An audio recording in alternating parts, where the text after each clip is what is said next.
ഞങ്ങളുടെ റെസിഡൻസ് അസോസിയേഷന്റെ ഓണാഘോഷമാണ് നടക്കുന്നത്. ഈ അലങ്കരിക്കൽ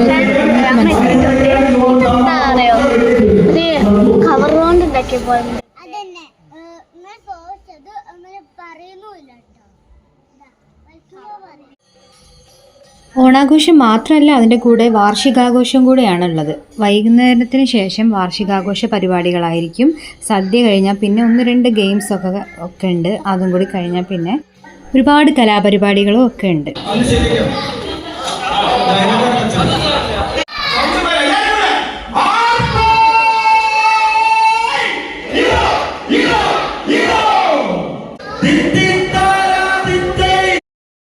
പൂക്കളത്തിൻ്റെ മുമ്പ് നിന്ന് എല്ലാവരും ഫോട്ടോസും വീഡിയോസൊക്കെ എടുത്തതിന് ശേഷം +2 10ാം ക്ലാസ് കഴിഞ്ഞ കുട്ടികൾക്കുള്ള അനുമോദന ചടങ്ങാണ് നടന്നുകൊണ്ടിരിക്കുന്നത്. സാംസ്കാരിക സമ്മേളനം കൂടി.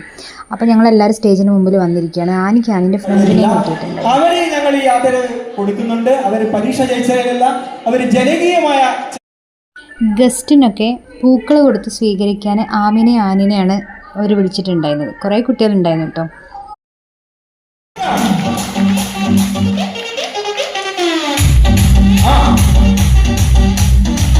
അവരുടെ രക്ഷിതാവും കൂടെ അവാർഡ് സെറിമണി ഒക്കെ കഴിഞ്ഞതിന് ശേഷം ഞങ്ങളെല്ലാവരും സദ്യ കഴിക്കാനായിട്ട് പോയിരുന്നിട്ടുണ്ടായിരുന്നു. നമുക്ക് 2ാമത്തെ ട്രിപ്പാണ് കിട്ടിയത്. നല്ല വിശപ്പുണ്ടായിരുന്നു. പിന്നെ ഇത് ഒരു അടിപൊളി ടീമാണ് ഈ സദ്യ ഉണ്ടാക്കിയെന്ന് കേട്ടപ്പോൾ തന്നെ ഭയങ്കര, നമ്മൾ കല്യാണ സദ്യയൊക്കെ പോലെയുള്ള നല്ല അടിപൊളി ടേസ്റ്റുള്ള സദ്യയായിരുന്നു. ഇങ്ങനത്തെ സാധനമൊന്നും കഴിക്കാത്ത ആമി തന്നെ ഇല വടിച്ച് തുടച്ച് കഴിച്ചിട്ടുണ്ടായിരുന്നു. ഈ സദ്യ ഒരു 3-4 ട്രിപ്പെങ്കിലും ഉണ്ടായിരുന്നു. അതൊക്കെ കഴിയുന്നവരെ ഞങ്ങളിങ്ങനെ ബോറടിച്ച് നിന്നപ്പോൾ കുറച്ച് സമയം പുറത്തേക്കൊക്കെ നോക്കി നിന്നു. അപ്പോൾ സ്റ്റേജിൻ്റെ അവിടെ എല്ലാവരും ഇങ്ങനെ നല്ല വെയിലും ചൂടുമൊക്കെ ആയതുകൊണ്ട് എല്ലാവരും കാറ്റും കൊണ്ടിങ്ങനെ ഇരിക്കുകയായിരുന്നു. ആനിക്കും ആമിക്കും ഒക്കെ ഭയങ്കര ഒരു ഇത് സ്റ്റേജിന്മേൽ കയറി എന്തെങ്കിലും കളിക്കണമെന്ന്.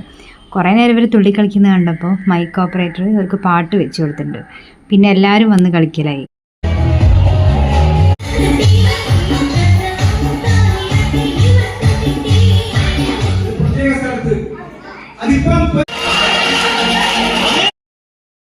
സമയം ഒരുപാട് ലേറ്റ് ആയതുകൊണ്ട് തന്നെ ഗെയിമൊന്നും അധികം ഇല്ലായിരുന്നു.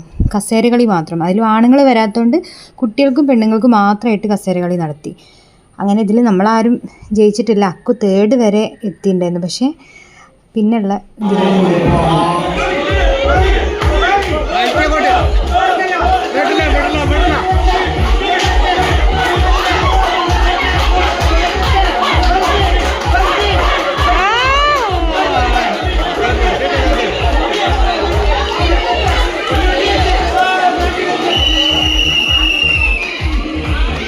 പാവ ആനി ഒരുപാട് സന്തോഷം നോക്കി എന്തിലെങ്കിലും കിട്ടുമെന്ന് വിചാരിച്ചിട്ട്. പക്ഷേ അതും ഇല്ലാത്തതുകൊണ്ട് ഒരു ചെറിയ വിഷമം ഉണ്ടായി. പക്ഷേ 2 ടീമിനും ചെറിയ കുട്ടികളല്ലേ, അപ്പോൾ കുറച്ച് സ്വീറ്റ്സ് കൊടുത്തിട്ടുണ്ടായിരുന്നു, മിഠായി. ഞങ്ങളുടെ MLA വന്നതാണ്. നേരത്തെ പ്രോഗ്രാമിന് വരാൻ പറ്റാത്തതുകൊണ്ട് വൈകുന്നേരമാണ് വന്നത്, വിദ്യ ബാലകൃഷ്ണൻ. അവർ പോയതിനു ശേഷം അപ്പം തന്നെ നമ്മൾ പ്രോഗ്രാംസൊക്കെ സ്റ്റാർട്ട് ചെയ്തിട്ടുണ്ടായിരുന്നു. ആദ്യം തന്നെ യോഗ ഡാൻസ് ആണ് നടന്നത്.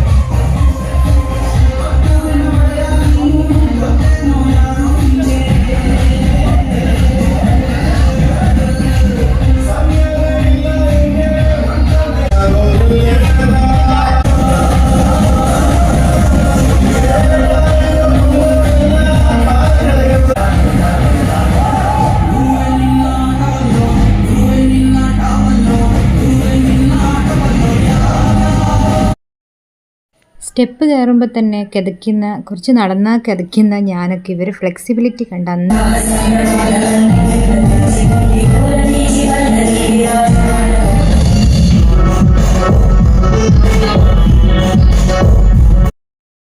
എക്സാമിനിടയിൽ പ്രാക്ടീസ് ചെയ്ത് ഡാൻസ് ആയതുകൊണ്ട് എനിക്ക് മക്കളെ ഒരു കുറ്റവും പറയാൻ തോന്നിയിട്ടില്ലായിരുന്നു. അവർക്ക് ആവുന്ന പോലെ അവർ കളിച്ചിട്ടുണ്ടായിരുന്നു.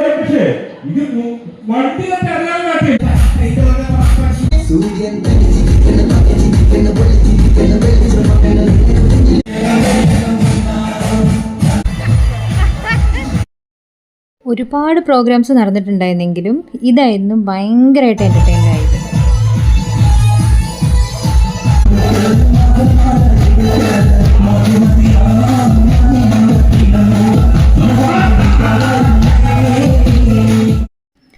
വിശപ്പ് പോലും മറന്നുകൊണ്ടായിരുന്നു ഞങ്ങളെ പ്രോഗ്രാമൊക്കെ കാണൽ.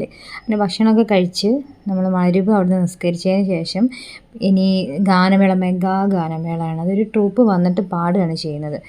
ഞങ്ങൾ അത് കാണാൻ വേണ്ടി പോയി.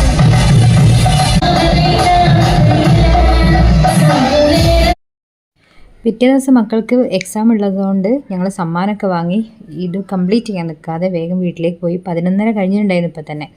അപ്പോൾ ഈ വർഷത്തെ പ്രോഗ്രാം അങ്ങനെ ഈ ഓണം വാർഷികാഘോഷമൊക്കെ ആയിട്ട് അങ്ങനെ ഞങ്ങൾ